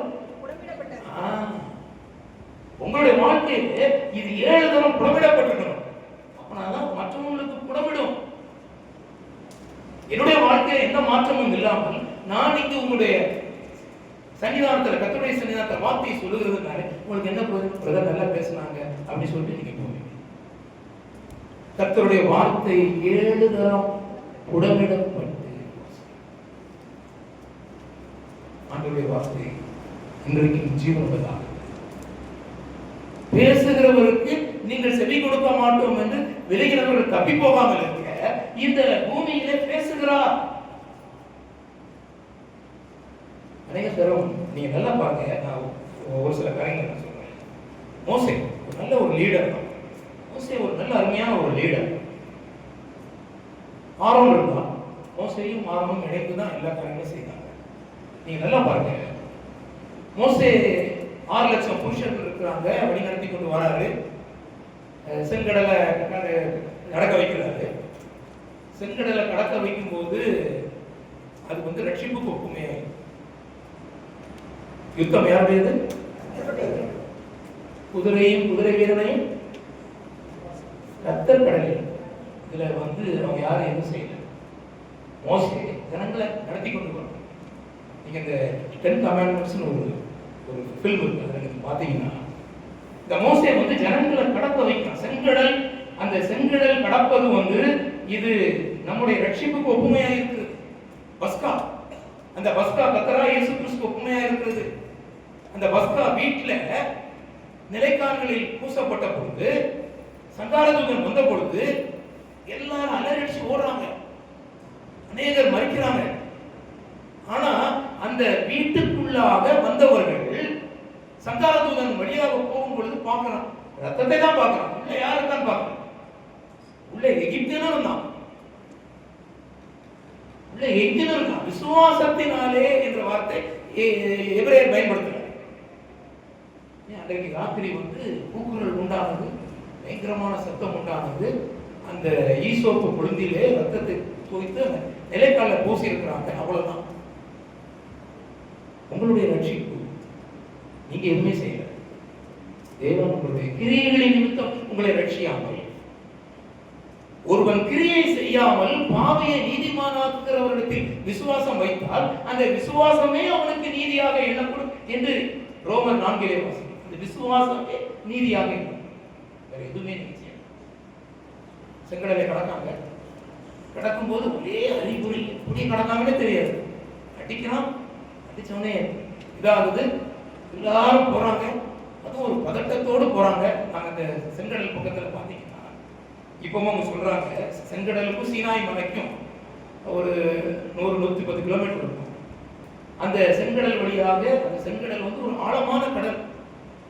சங்கீதக்காரன் சொல்றாரு, அந்த செங்கடல் குவியலாக அது பிரிந்தது. யாத்திராகமம் 15ல இந்த மோசேயும் ஆரோனும் மிரியாமும் பாடின பாடலை நீங்கள் பாருங்க. கர்த்தாவே, தேவர்களில் உமக்கு ஒப்பானவர் யார்? பரிசுத்தத்தில் மகத்துவம் உள்ள ஒரு வல்லமையில் பயங்கரமான தேவன் யார்? ரட்சிப்பு தேவனுடையது. குதிரையும் குதிரை வீரனை கர்த்தர் கடலிலே தள்ளினார். இவங்க எதுவுமே செய்யல. பார்த்தாங்க, வெளியே வராங்க. வெளியே வந்தோடனே பயப்படுறாங்க. பின்னாடி 900 இருப்பு ரதங்கள் வருது, சாத்தானுடைய பயங்கர சேனைகள் வருது. இவனும் ஒண்ணு செய்யல. எல்லாரும் அழித்து மாண்டு போனார்கள். நல்லா கவனிங்க. கர்த்தருடைய பிள்ளைகளுக்கு ஆக்கினை தீர்ப்பு இல்லை. ரோமர் 8ஆம் அதிகாரம் 1ஆம் வசனம் வாசிங்க. கிறிஸ்து இயேசுவினாலே ஆனபடியால் கிறிஸ்து இயேசுவினாலே மாம்சத்தின்படி நடவாமல், நல்லா கவனிங்க, மாம்சத்தின்படி நடவாமல் ஆவியின்படி நடக்கிறவர்களுக்கு ஆக்கினை தீர்ப்பு இல்லை. அப்போ ரட்சிக்கப்பட்ட தேவனுடைய பிள்ளைகளுக்கு ஆக்கினை தீர்ப்பு இல்லை. நீங்க ஒண்ணும் செய்யல. நீங்க தான் நீங்க நடந்து வந்தீங்க. கடலை ஆண்டவர் கடந்தார். மோசேயும் கூட சேர்ந்து அப்படியே வந்து வெளியே வந்து. சரி, இப்போ 40 ஆண்டுகள் ஆண்டவர் உங்களை வழிநடத்தி கொண்டு போன கானான் தேசத்துக்குள்ள போனோம். அதுக்கு அடுத்து இதே மாதிரி ஒரு சம்பவம். அது என்ன சம்பவம் சொல்லுங்க? இதே மாதிரி ஒரு சம்பவம், செங்கடல் பிளந்த மாதிரி இன்னொரு சம்பவம் இருக்கு. யோர்தான். இது எதை காண்பீங்க? அங்க வந்து அறிகுறியா வந்து வேற யாரும் ஒண்ணும் செய்யல. மோசே அடித்தாரு, எல்லாரும் வந்தாங்க, எல்லாரும் வெளியே போயிட்டாங்க. அங்க எல்லாரும் மாண்டு போனாங்க, அமிழ்ந்து போனார்கள். அவர் சொல்லும்போது வீட்டுல போய் வாசிப்பீங்க. யாத்திரா பாருங்க, ஈயத்தை போல அமிழ்ந்து. யுத்தம் கத்தருடைய. இப்போ யோர்தானை கடக்கும் போது இது ரட்சிப்பினுடைய அடுத்த நிகழ்வான பரிசுத்தமாகுதலில் இந்த ஒப்புமை சொல்லப்படுது. இது எப்படி நடக்கும்? இங்க 12 மூப்பர் இருக்காங்க. அங்க ஒரு பிளானிங்கும் கிடையாது. செங்கடலை கடக்கும் போது பிளானிங் இல்லை. அவசரமாக அந்த பஸ்கா ஆட்டை அடித்து நிலைக்கல்ல பூசிட்டு ஓடி போறாங்க. இங்கே 12 கோத்திரத்தினுடைய தலைவர் எதை தூக்கி வச்சிருக்காங்க? தோல்ல எதை தூக்கி வச்சிருக்காங்க? உடன்படிக்கை தூக்கி வச்சிருக்காங்க. யோர்தானுக்கு இதுக்கும் எவ்வளவு முழ தூரம் இருக்கு? 2000 முழ தூரம்.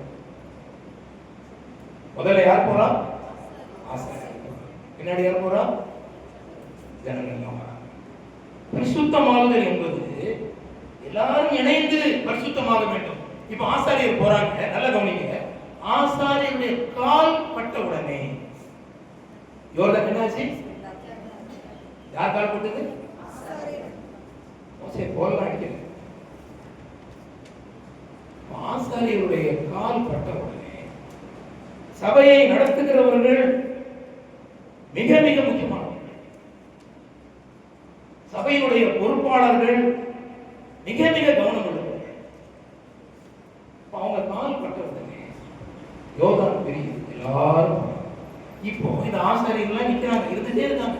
எல்லாரும் பரிசுத்தமானாங்க, எல்லாரும் போறாங்க. எல்லாரும் போனதுக்கு அப்புறம் வீட்டுல வாசிப்பாங்க யோசுவா 5ஆம் அதிகாரத்தை.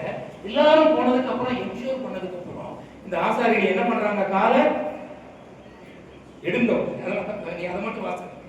யோசுவா 5ஆம் அதிகாரம். அப்போ யோசுவா 5ஆம் அதிகாரத்துல யோசுவா 5 தானே பாருங்க. யோசுவா 3 சரி. அந்த கடைசி அவங்க கால்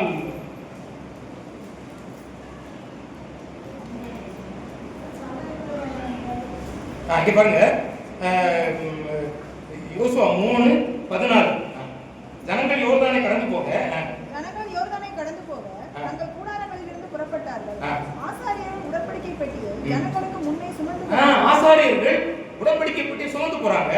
யோர்தான் வந்தாங்க. யோர்தான் அறுப்பு காலம் முழுவதும் கரை புரண்டு ஓடும். பெட்டியை சுமக்கிற ஆசாரியர்கள் கர்த்தருடைய பண்ணையில் இருக்கிற தேவனுடைய பிள்ளைகள் மிக மிக கவனம் உள்ளவர்கள். அவங்க ரொம்ப சாக்ரிஃபைஷியல் லைஃப் அவங்களுக்கு இருக்கணும். அவங்களுடைய தியாகம் ரொம்ப ரொம்ப அவசியம். அவங்க கால் பட்ட உடனே மேலே இருந்து ஓடி வருகிற தண்ணி சார்தானுக்கு அடுத்த ஆதாம் வரைக்கும் குவியலாக குவிந்தது. இங்க பாருங்க 17 வசனம். சகல ஜனங்களும் பாருங்க, ரொம்ப முக்கியம். சகல ஜனங்களும் யோர்தானை கடந்து தீருமளவும் கர்த்தருடைய உடன்படிக்கையை சுமக்கிற ஆசாரியர்களுடைய யோர்தானை நடுவிலே நிற்கும் போது இஸ்ரவேலர் எல்லாரும் தண்ணீரற்ற உலர்ந்த தலைவலியாய் கடந்து போனார்கள். அவங்க எல்லாரும் அவங்கவுங்க 12 கோத்திரங்களும் 12 கல் எடுத்துட்டு போறாங்க. கல் எடுத்துட்டு போனோன்னு 4ஆம் அதிகாரம் 11ஆம் வசனத்துல ஜனமெல்லாம் கடந்து போன பின்பு கர்த்தருடைய பெட்டி கடந்து போனது. அப்படியே பண்ணிட்டு கடைசியில 18ஆம் வசனம், அப்பொழுது கர்த்தருடைய உடன்படிக்கையை சுமக்கிற ஆசாரியர்கள் யோர்தான் நடுவிலிருந்து ஏறி உள்ளங்கால்கள் கரையில் ஊண்டின போது திரும்பவும் இங்க யாருக்கு மேன்மை? நல்லா கவனிங்க. ரட்சிப்பு கர்த்தருடையது. அது முழுக்க தேவனுடைய இது. அங்க நீங்க யாத்திராம 15ஆம் அதிகாரத்தை வாசிக்கும் போது அது யுத்தம் கர்த்தருடையது, குதிரையும் குதிரை வீரனையும் கர்த்தர் கிடைக்கிறது. அங்க யாருக்கும் கிடைக்கிறது. இங்க பாருங்க, யோசுவா 4ஆம் அதிகாரம் 14ஆம் வசனம். யோசுவா 4:14 அந்நாளிலே கர்த்தர் யோசுவாவை சகல இஸ்ரவேலின் கண்களுக்கு முன்பாக மேன்மைப்படுத்தினார். ரட்சிப்பினுடைய அடுத்த பகுதி பரிசுத்தமாகுதல். இந்த பரிசுத்தமாகுதல் பகுதியில நீங்க எவ்வளவு தூரம் கடந்து வந்திருக்கீங்க?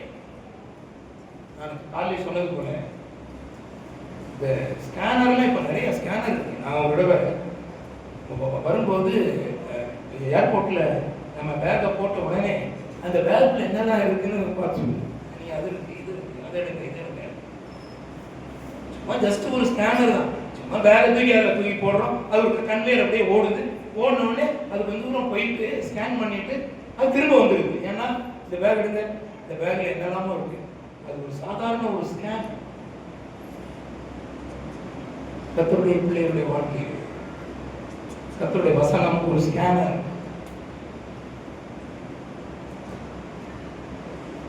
பவுல் சொல்லும் பொழுது 2 கொரிந்தியர்ல அவர் சொல்றாரு பாருங்க, 2 கொரிந்தியர் 10ஆம் அதிகாரத்துல அநேக பிள்ளைகளுடைய எண்ணங்கள் எல்லாருடைய துர்ச்செயல்களுக்கும் காரணமாக இருக்கிறது. 2 கொரிந்தியர் 10ஆம் அதிகாரத்துல 3ஆம் வசனத்தை வாசித்து நம்ம நாங்கள் மாம்சத்தெல்லாம் நடக்கிறோம். மாம்சத்தின்படி நாம் போர் செய்கிறவர்கள் அல்ல. எங்களுடைய போர் ஆயுதங்கள் மாம்சத்துக்கு ஏற்றவர்களாக இராமல் அரண்களை நிர்மூலமாக்குவதற்கு தேவ பலம் உள்ளவையாக இருக்கிறது. உங்களுக்கு போராட்டம் உண்டு. யோர்தானை நீங்க கடந்தாகணும். நீங்க நல்லா பாருங்க, நீங்க செங்கடலை கடந்த போது அங்க இருக்கிற எல்லா எகிப்தியரும் மாண்டு போனாங்க, அப்படித்தானே? ஆனா இந்த யோர்தானை கடந்து இந்த கானான் தேசத்துக்குள்ள போன பொழுது அங்க எத்தனை ஜாதிகள் இருந்தாங்க சொல்லுங்க? ஏவியர், எபூசியர், கானானியர், நெடிய ராட்சதர்கள் இருந்தாங்க. இன்னைக்கு அநேக தேவனுடைய பிள்ளைகளுடைய வாழ்க்கையிலே நீண்ட காலமாக அவங்க பழக்கப்பட்டு வந்த சில பழக்க வழக்கங்கள் அவங்களுடைய வாழ்க்கையிலிருந்து விடுபட முடியல. நீங்க தான் போராடி ஜெயிக்கணும். அநேகர் பொய் சொல்றதை விடுறது இல்லை. அநேகருடைய வாழ்க்கையிலே இந்த போராட்டங்கள் தொடர்கிறது. இல்ல பிரதர், அது வரவிலே அப்படிதான் பிரதர் இருக்கு. அது என்ன பிரதர் நான் செய்யறது? நிறைய பேருடைய வாழ்க்கையிலே இன்னும் அந்த மாம்சத்துக்கு ஏதுவான காரியங்கள் விடுபடல. சுதந்திரம் என்கிற விஷயம் ரொம்ப முக்கியம். நீங்க நல்லா பாருங்க, தேசத்தை சுதந்திரித்தல், இன்ஹெரிட்டன்ஸ். உங்களுடைய வாழ்க்கையிலே உங்களுடைய பரிசுத்தமாவதற்கு தடையா இருக்கிற எல்லா விதமான அசுத்த காரியங்களையும் நீங்கள் மேற்கொண்டு சுதந்திரிக்க வேண்டும்.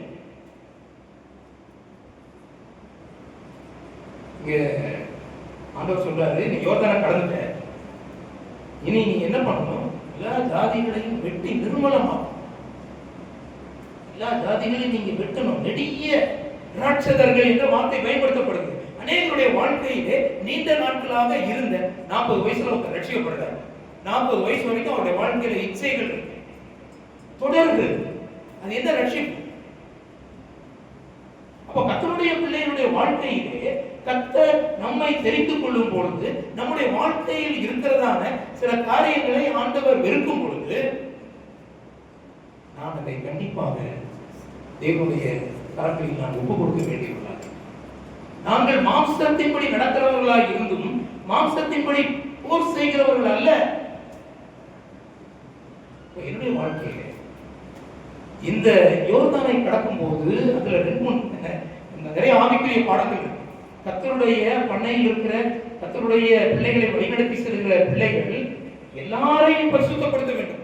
பந்தயத்துல போராடுகிற ஒருவனே பந்தய பொருளை பெறுவான், அப்படிதானே? பந்தயத்துல போராடுகிறவன் ஒருவன் தான் பந்தய பொருளை பெறுவான்.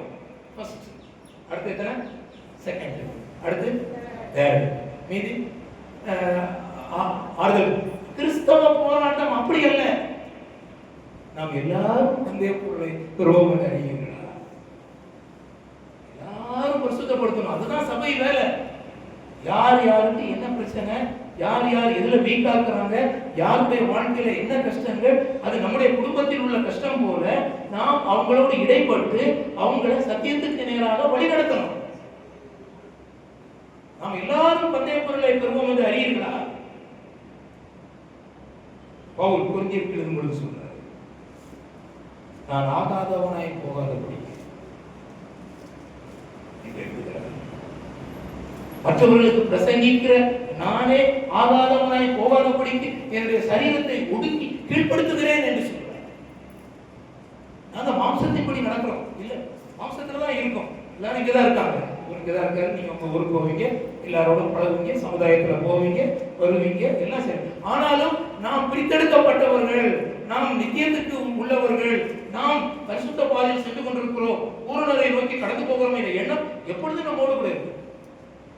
ஆனால் சொல்றாரு பாருங்க 2 Corinthiயர் 10, எங்களுடைய போராட்டங்கள் மாம்சத்துக்கு ஏற்றவர்களாய் இல்லாமல் அரண்களை நிர்மூலமாக்குவதற்கு தேவ பலமுள்ளவர்களாய் இருக்கிறது. நான் இந்த கானான் தேசத்துல வீட்டுல போய் வாசிப்பாங்க, 7 விதமான ஜனங்களை அழித்து. இதனால என்ன செய்தா பாருங்க, 2 Corinthiயர் 10:5 பாருங்க, வாசிங்க சார். அவைகளால் நாங்கள் தர்க்கங்களையும் தேவனை அறிகிற அறிவுக்கு விரோதமாய் எழுந்துகிற எல்லா வேற்றுமையையும் நிர்மூலமாக்கி எந்த எண்ணத்தையும் கிறிஸ்துவுக்கு கீழ்ப்படிய சிறைப்படுத்துகிறவர்களாய் இருக்கிறோம்.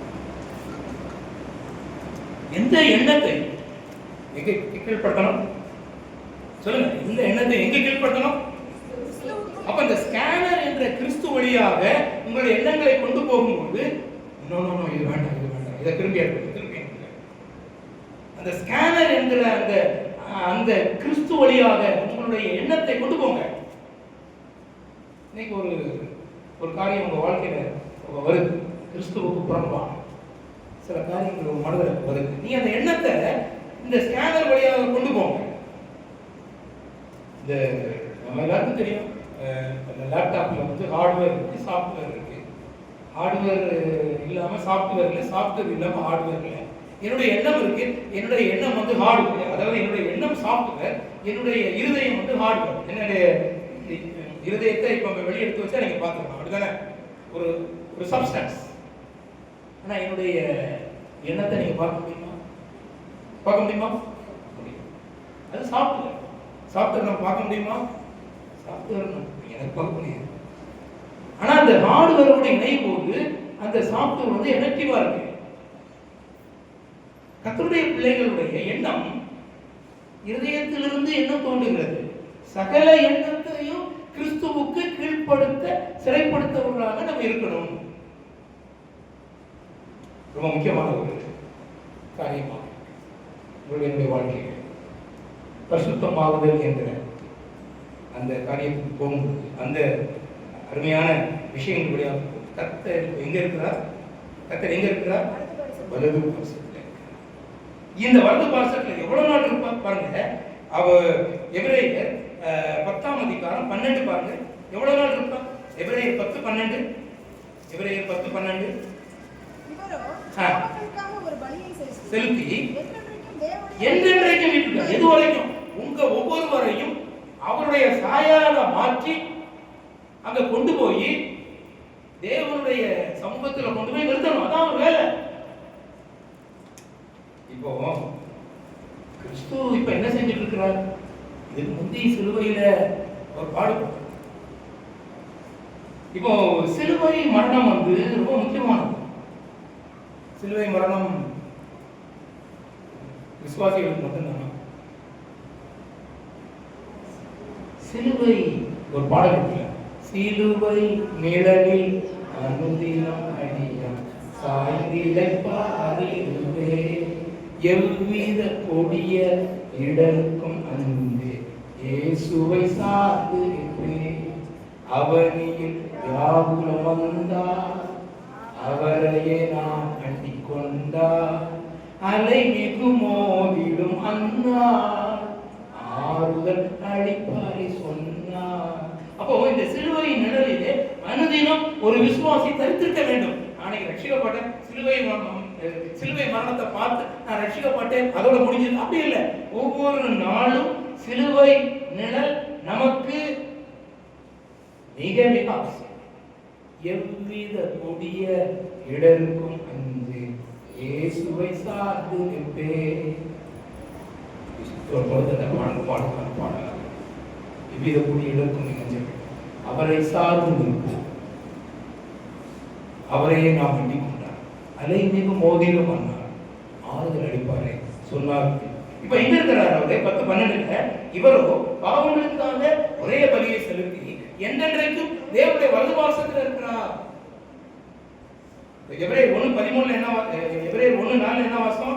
இவர் அவருடைய மகிமை 1:3 இவர் அவருடைய மகிமையின் சுரூபமும் அவருடைய தன்மையின் சுரூபமாய் பிரகாசமும் துணையா இருந்து சர்வத்தையும் தம்முடைய வல்லமையுள்ள வசனத்தினாலே தாங்குகிறவராய் நம்மாலே தாமே நம்முடைய பாவங்களை நீக்கும் சுத்திகரிப்பை உண்டு பண்ணி அப்படியே உட்கார்ந்து அப்படியே நின்றுட்டாரா? அப்படியே உட்கார்ந்துட்டாரா? இப்ப ஆண்டவர் என்ன செய்ய? இப்ப ஆண்டவர் என்ன செய்ய? தம்பி உங்க பேர் சொல்லுங்க. உங்க பேர் என்ன? ஆகாஷ். இப்போ இப்போ கிறிஸ்து எங்க இருக்கிறாரு? உட்கார்ந்துருக்காரா நிக்கிறாரா?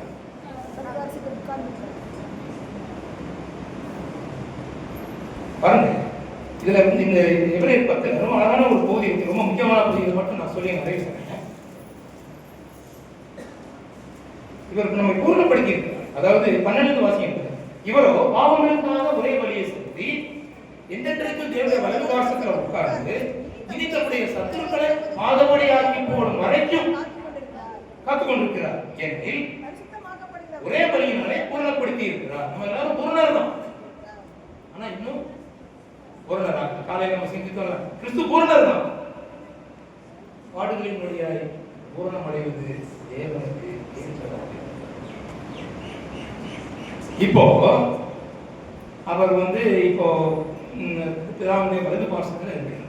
இப்ப என்ன செஞ்சுட்டு இருக்கிறாரு அப்படின்னா, என்ன செஞ்சுட்டு இருக்கிறாரு? அவர் உட்கார்ந்தா பொதுவா ஒரு காரியத்தை மட்டும் ஞாபகம் பண்ணுறாரு. அங்க வந்து மகா பரிசுத்த ஸ்தலத்துல வந்து உட்கார முடியாது. அங்க என்ன இருக்குல்ல, சேர்லாம் இருக்காது. அங்க வந்து சேர் இருக்காது. இவர் வழியை செலுத்துவார். உள்ள வந்து உடன்படிக்கை பெட்டி. உடன்படிக்கை பெட்டியில் என்னெல்லாம் இருக்கும்? ஆரோனின் துணிக்கோல், மன்னா. முதல்ல என்ன சொல்றது? ஃபர்ஸ்ட் என்ன இருக்கு? ஃபர்ஸ்ட் என்ன இருக்கு? மன்னா. இரண்டாவது ஆரோனின் துணிக்கோல். மூணாவது கற்பனை. மூணு எதை காமிக்கி? மன்னா எதை காமிக்கி? சரி, வேற உங்க செய்தி. உங்க செய்தி என்ன வார்த்தை காமிக்கி? உங்க செய்தி என்ன காமிக்கி? சொல்லுங்க. எதனால ஆண்டவர் மன்னா கொடுத்தாரு? சொல்லுங்க, கரெக்டா சொல்லுங்க. முழு முழு. இப்ப இந்த உடன்படிக்கை பெட்டிக்குள்ள என்ன இருக்கு? உங்களுடைய முருங்கு. இரண்டாவது கோல். கோல் ஏன் துளித்தது? கோல் ஏன் துளித்தது? ஆரோன் மட்டும்தான் பெரிய ஆளா? மோசே மட்டும்தான் பெரிய ஆளா? கலகம். கலகம் வந்தவுடனே ஒரு பெரிய பிரச்சனை ஆயிட்டு, நீ வா கொண்டா, எல்லாருடைய கோத்திரத்தை இதை கொண்டா வை. அப்ப துளிர்க்கு. இப்ப உடன்படிக்கையை பெட்டி கொண்டு போகும்போது, பெர்மனண்டா கொண்டு போகும்போது உள்ள இரண்டாவது என்ன இருக்கு? இரண்டாவது என்ன இருக்கு? கலகம். உங்களுடைய முறுமுறு, உங்களுடைய கலகம். மூணாவது என்ன இருக்கு? கற்பனை. கற்பனை எங்கிருந்து ஆண்டவர் கொண்டு வந்தாரு? சீனாய் மலையில இருந்து முதல் கற்பனை. முதல் கற்பலகையை வந்து தேவனே இழைத்தார், தேவனே எழுதினார். மோசே 40 நாள் இருந்து மேல போய் எல்லாம் கொண்டு வந்து கீழே பாருனா, கீழே என்ன நடக்கு? கீழே என்ன நடக்கு? ஜனங்கள். முதல் கற்பனை என்ன? என்ன என்று இங்க என்ன நடக்கு? கீழே எங்களுக்கு உண்டாக்கும் தெய்வங்கள் இவைகளே. என்ன பண்ணலாம்? இப்ப ஆண்டவர் என்ன சொல்றாரு? இந்த கற்பனை, இரண்டாவது கற்பனை இதை போட்டு உடைச்சான். உடைச்சதுக்கு அப்புறம் அது எதை காண்பிக்கிறா? தேவனாய கர்த்தர் மகா பரிசுத்தர். அவருடைய தன்மைக்கு நம்மளால போகவே முடியாது. இப்போ உடைச்சான். உடைச்ச உடனே அடுத்த சில நாட்கள் கழித்து மறுபடியும் சீனாய் மலைக்கு போறாரு. இப்போ மோசே தானே இழைத்த கற்பலையை கொண்டு போறாரு. தேவன் இழைக்கவில்லை. அங்கு தேவன் எழுதல. அங்கு எழுதினது மோசேயே எழுதினார். வீட்டில் போய் வாசிப்பார். இப்போ இரண்டாவது கற்பனை, உள்ள வைக்கப்பட்ட கற்பனை மோசேயே எழுதி, மோசேயே இழைத்த கற்பனையை எடுத்துக்கொண்டு கீழே போறார். அதை உள்ள வச்சு உடன்படிக்கை பெட்டிக்குள் மன்னா இருக்கு. தேவனுடைய மன்னா இருக்கு. ஜனங்களுடைய முறுமுறுப்பு இன்னும் போகல. உடன்படிக்கை பெட்டிக்குள் கோல் இருக்கு. ஜனங்களுடைய கலகம் இன்னும் போகல. ஒருவர் ஒருவர் விரோதமாக பட்சித்தல், ஒருவருக்கு விரோதமாக காரியங்களை செய்தல். கற்பலகை கீழ்ப்படியாமையை கண்டு அநேகருடைய வாழ்க்கையிலே தொடர்ந்து அந்த கற்பலை எடுத்துக்கொண்டுதான் போறாங்க. பரிசுத்தமாகுதல் என்கிற அந்த ஸ்டேஜில் நீங்க போகும்போது நீங்கள் விட வேண்டிய அநேக காரியங்கள் இருக்கு. இது யோசுவா எல்லாரையும் கொண்டு போறான். யோசுவா எல்லாரையும் கொண்டு போறான், அழகாக கொண்டு போறான். அந்த பரிசுத்தமாகுதல் என்பது தேவனுடைய இந்த மிகப்பெரிய மிக முக்கியமான ஒரு விஷயமாக இப்போ கிறிஸ்துவனுடைய தேவனுடைய வலது பாசத்தில் கிறிஸ்து இருக்கிறார். எவ்வளவு நாள் இருப்பாங்க? சத்துருக்களை பாதபடியாக்கி போடும் வரைக்கும், நீங்க பூரணராக வரைக்கும் அவர் அங்க இருப்பார். இப்ப என்ன செஞ்சுட்டு இருக்கிறாரு? உட்கார்ந்து இருக்கிறாரா, நிக்கிறாரா? அதை மட்டும் சொல்லிட்டேன். அப்போஸ்தலர் 7ஆம் அதிகாரத்துல ஸ்தேவான் முதல் மனிதன் ஆண்டவருக்காக தன் ஜீவனை கொடுத்தார். ஜீவனை கொடுக்கும் பொழுது அப்போஸ்தலர் 7ஆம் அதிகாரத்துல அங்கு வந்து அவனை கொல்றாங்க. கொல்லும் பொழுது அப்போஸ்தலர் 7:53 அவன் பரிசுத்த ஆவியினால் நிறைந்தவனாய் வானத்தை அண்ணாந்து பார்த்து தேவனுடைய மகிமையும் தேவனுடைய வலது பார்சத்துல இயேசுவான் என்ன செய்யறாரு? எதுக்கு நிற்கிறாரு? உங்களுக்காக எனக்காக பரிந்து பேசுகிறார். ஆகாஷ் தப்பா எடுத்துக்க, சரியா? ஆகாஷ் தப்பு பண்றான், அவனுக்காக இதை சிந்திக்கணும். ஆண்டவர்கிட்ட பேசணும். ஆண்டவரே, ஆகாஷ் இன்னைக்கு தப்பு பண்றான், அவனுக்காக நான் அவரை உட்கார வைக்கிறது யாருமே இல்லை. அடுத்து இன்னொரு பிரதர் தப்பு பண்ணு, அவருக்கு பரிந்து பேசும். அடுத்து இன்னொரு பிரதர் தப்பு பண்ணு, அவருக்கு பரிந்து பேசும். அவருக்கு என்ன செஞ்சுட்டு இருக்காரு? கடைசியில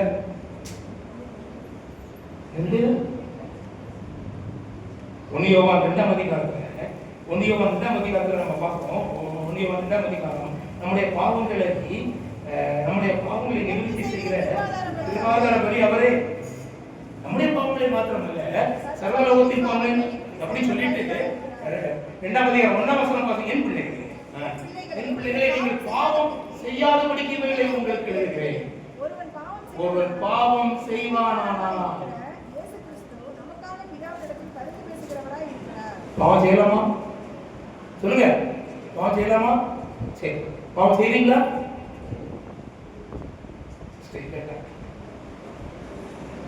பாவம் செய்யலாமா? செய்றீங்களா? பாதிகளுடைய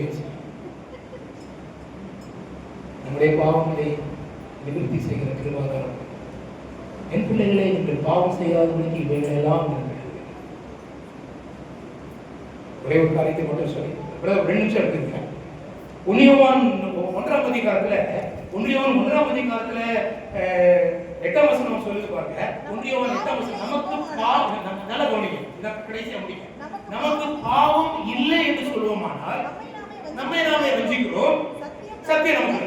இதை நல்லா கட்டிக்கோங்க, திரும்ப சொல்லுங்க. நமக்கு பாவம் இல்லை அப்படின்னு நீங்க யாரும் சொல்றீங்க? இப்ப எல்லாம் இங்க இருக்கிற 100 பேர் எனக்கு பாவம் இல்லை பிரதர் அப்படின்னா நீங்க சொன்னீங்கன்னா நீங்க என்ன செய்றீங்க? உங்களை வஞ்சிக்கிறீங்க. உங்களிடத்துல என்ன இல்லை? இது என்னது? இது என்ன கண்டிஷன்? பாவம் இல்லை. அடுத்து 1:10 வாசிங்க. 1:10. இப்போ நான் பாவம் செய்யல நீங்க சொன்னீங்கன்னா நான் அவரை பொய்யராக்குறேன். ஒரு வார்த்தையை நம்ம சொல்லிக்கலாம். இந்த 2 கண்டிஷனையும் நீங்க வீட்டுல போய் யோசிச்சு பாருங்க. எனக்கு நான் பாவம், எந்த பாவமே இல்லை அப்படின்னு நீங்க சொன்னீங்கன்னா நீங்க வந்து அவரை பொய்யராக்குறீங்க. உங்க இடத்துல கர்த்தருடைய வார்த்தை இல்லை. நான் பாவமே செய்யல பிரதர், நான் வந்து பெர்ஃபெக்ட்டா இருக்கேன், 100% காரணம் சிந்திச்சு வரல. பவுல் சொல்றாரு, நான் ஒரு பாவமும் செய்யல, ஆனால் நான் யாரும் இல்லை, நீதிமான் இல்லை. என்ன தெரிஞ்சு நான் எந்த குற்றமும் செய்யல, ஆனால் நான் நீதிமான் இல்லை அப்படி சொல்றாரு. அது மாதிரி நீங்க யாரும் சொன்னீங்கன்னா உங்களிடத்துல யார் நீங்க என்ன பண்றீங்க? அவரை பொய்யராக்குறீங்க. கர்த்தருடைய வார்த்தை உங்களிடத்துலயும். ஆனா நீங்க என்ன செய்யணும்? 1:9 வாசிங்க. இதை மட்டும் நீங்க அண்டர்லைன் பண்ணிக்கோங்க. நம்முடைய பாவங்களை நாம் அறிக்கையிட்டார், பாவங்களை நமக்கு மன்னித்து எல்லா அநியாயத்தையும் நீக்கி சுத்திகரிப்பது உண்மை நீதி. அந்த நாடிலே பரிசுத்தமாகுதல் என்கிற அந்த பாதையில் கடந்து போகிற தேவனுடைய பூரணராக கடந்து போவோம். கர்த்தர் பூரணப்படுத்தி இருக்கிறார். கண்டிப்பா பிதாவுடைய சமூகத்தில் என்னை குற்றம் இல்லாமல் மாசற்றவர்களாக நிறுத்த வல்லவர். யூதா கடைசி வசனம் என்ன சொல்லுது? வலுவாதபடி உங்களை காக்கவும் நம்முடைய மகிமையுள்ள சன்னிதானத்தில் மாசற்றவர்களாய் உங்களை நிறுத்தவும் வல்லமையுள்ள தேவன்.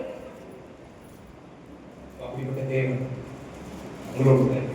அதனால என் பாவமே இருக்கிறது, நான் பாவமே செய்யல அப்படின்னு சொன்னீங்கன்னா உங்களிடத்துல சத்தியம் இல்லை, உங்களிடத்துல வார்த்தை இல்லை. நீங்க என்ன செய்யணும்? நம்முடைய பாவங்களை நாம் அறிக்கை ரட்சிக்கப்படுறதுக்கு என்ன சொன்னேன்? ரட்சிக்கப்படுறதுக்கு என்ன அறிக்கை? பாவ அறிக்கை தேவையில்லை. தேவன் ரட்சகன் அறிக்கை பண்ணா போதும். ஆனால் பரிசுத்தமாகுதலே நீதியாய் வாழ்வதற்கு நம்முடைய பாவங்களை நாம் அறிக்கையிட்டால் நம்முடைய பாவங்களை நமக்கு மன்னித்து எல்லா அநியாயத்தையும் நீக்கி நம்மை சுத்திகரிப்பதற்கு அவன் உண்மையும் நீதியும் உள்ளவரே. தேவன் தாமே இந்த சிந்தையை ஆசீர்வதிப்பாராக. என்னை அழைத்த மேல சகோதரனுக்கு அன்றைய நாமத்தில் வாழ்த்தி வரவேற்கிறேன். சற்று பலவீனங்கள் உண்டு. கடந்த மாதம் கொஞ்சம் த்ரோட்டில் இன்ஃபெக்ஷன் இருக்கு. ஆனாலும் ஆண்டவர் இந்த நாளிலே உங்களோடு கூட ஒரு வார்த்தையை பகிர்ந்து கொள்ள ஆண்டவர் கிருபை செய்தார். அவருக்கு என்னுடைய நாமத்தில் வாழ்த்து தெரிவிக்கிறேன். மீண்டும்